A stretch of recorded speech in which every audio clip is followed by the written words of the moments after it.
Good afternoon, everyone. Thank you very much for joining us this afternoon. Baroness Casey's report today, commissioned by the Mayor of London, is forensic, thorough and truly damning. It is deeply critical about the problems within the Metropolitan Police and the urgent change that is needed. Some of those issues are specific to the Met, to its size, its history, its culture, but it also raises deep and serious wider issues for policing across the country, on standards, on culture, on neighbourhood policing, on public protection and tackling violence against women and girls, and on discrimination. In each of these areas, there are problems, we know, in other forces too. And so today in Parliament, I asked the Home Secretary for the government's plan on standards, for their plan on neighbourhood policing, for their plan on public protection, and for their plan on tackling discrimination within forces.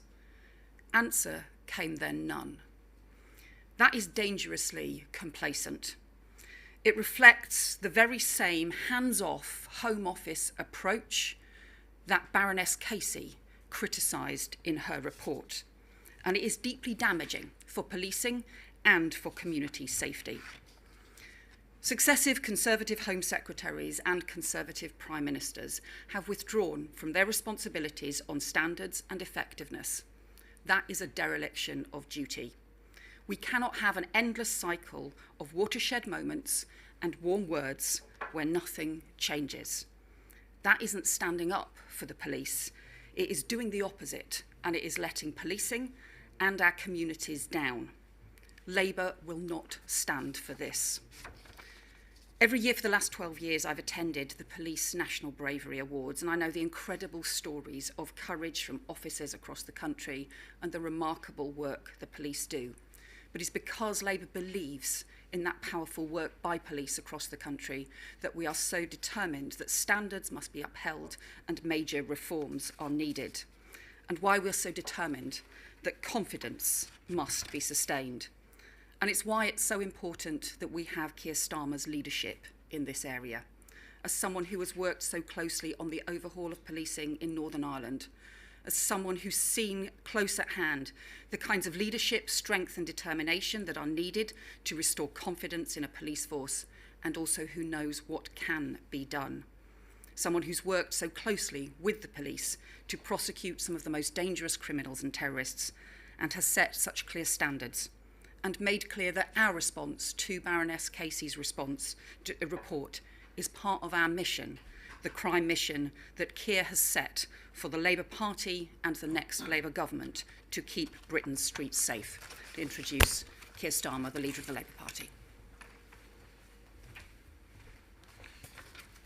Thank you, Yvette, and thank you for coming this afternoon.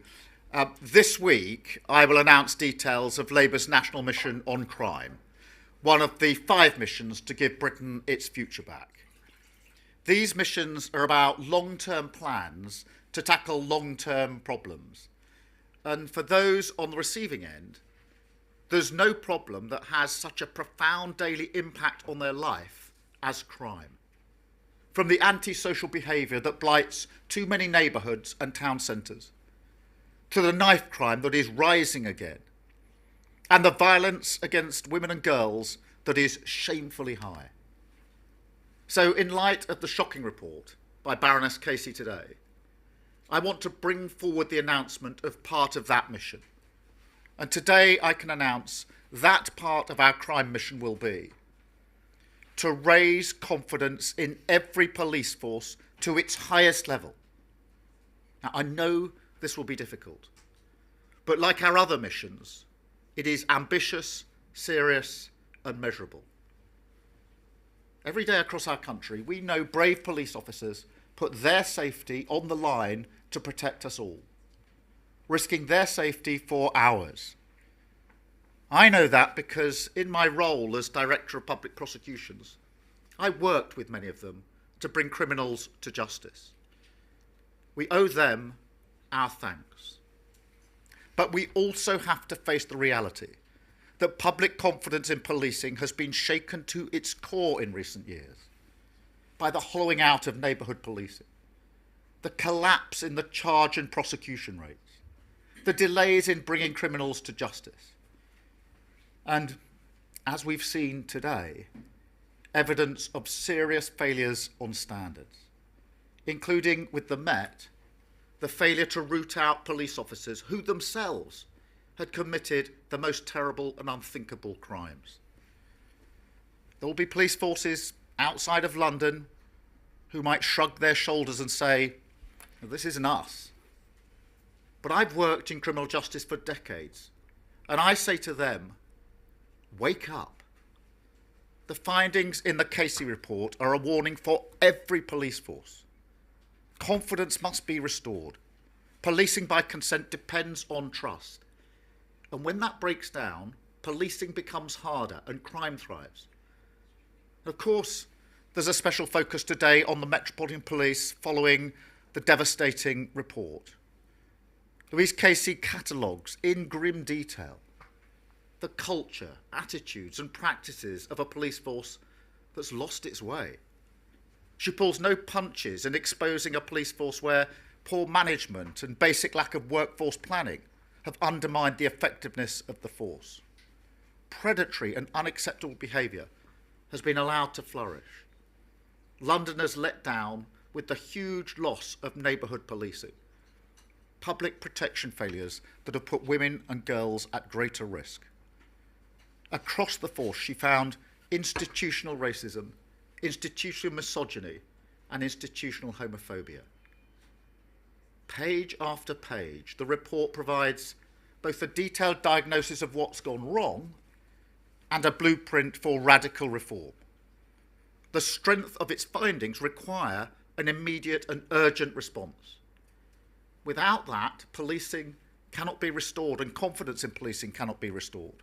The fight against crime will be weakened and people will continue to feel let down and fearful.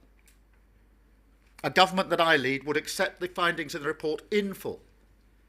We would work not just with the Met, but with policing institutions and forces across the country to ensure that deep reforms and changes are made.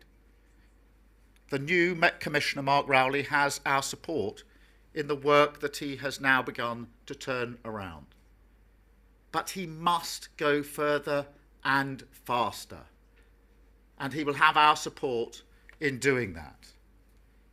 I know that there are officers right across the Met who are desperate to see those improvements put into place and action taken to rebuild the confidence of Londoners. But mark my words, I will be relentless in demanding progress and change. The reforms needed will be, as the report suggests, on a par with the transformation of the Royal Ulster Constabulary to the Police Service of Northern Ireland. And note that word, service. Having played my part in that transformation in Northern Ireland, I know how serious a job it is to make that sort of deep cultural change to an institution. It requires extraordinary leadership, an iron will to make real change. It means being ruthless on weeding out those who will not change or are changing too slowly. It means tough disciplinary standards, swift action on those who continue to act against the new values of the organisation. A proper partnership between government and the police service to get the job done. And above all, it means changing the police from a force to a service, with public service values at its heart. From standing above communities to standing with them. That is the route to radical change, and it needs a total commitment from the police to achieve it. That's why I will expect radical change in the Met. No excuses. London is a diverse city. That is its beauty. But if we can get Catholics to serve in Northern Ireland, reach out across communities there, then I will not accept any special pleading that the Met cannot represent modern London. But I have to say, you cannot separate the failings laid out in black and white today from the political choices that have led us here. The report makes clear there's been a hands-off approach to policing since 2011. This approach has been accompanied by haphazard cuts, people feeling that law enforcement's effectively been withdrawn from swathes of the country. Accountability has been destroyed, progress halted, and then slammed into reverse. After 13 years of Tory government, policing is yet another public service that is collapsing, no longer serving those who rely on it, sacrificed to a Tory hands-off ideology that has failed. And until we change course, we will carry on down this path of decline. Successive Conservative Prime Ministers have diminished the fight against crime and done nothing to reform the police. In short, they've been negligent. It remains extraordinary that even now, after the terrible examples of violence against women from police officers, there are no mandatory national rules for police forces on vetting. It's left to 43 different police forces to do their own thing. I would put an end to this situation. And in Labour's first term, we would bring in national standards for all police forces to include mandatory vetting, training and disciplinary procedures. Bring in stronger accountability regimes to turn around failing forces. Rebuild neighbourhood policing with 13,000 more police. Get specialist 999 call handlers trained in domestic violence in every police control room. Set up dedicated specialist rape units in every police force in the country. But throughout my whole career, I've seen reports come and go. Moments like this missed. The biggest danger today is that this just becomes another report, rather than the beginning of real, lasting change. It cannot be an occasion for even more words and too little action. There needs to be a reckoning, and there needs to be change. A change for Londoners, a change for those good police officers who are fed up of being let down by a negligent government, and change for the public who deserve a police service that they can have confidence in. The British policing model, which we should cherish, began here in London nearly 200 years ago. Unlike most forces across the world, our police are guardians, not guards, rooted in the powerful tradition of policing by consent, where the police are the public and the public are the police. But that vital tradition is in peril. And without the biggest overhaul in policing since the force began, I fear for its future. We must rebuild confidence. Today is a day for action. Thank you very much. I will now take, I think we've got a number of questions from the media. I've got a list, so I hope this is going to work. First of all, I have David from the BBC. Thank you. David. Thank you very much, Sir Keir. How long, if you were Prime Minister, would you be giving the Met Police Commissioner to turn this around?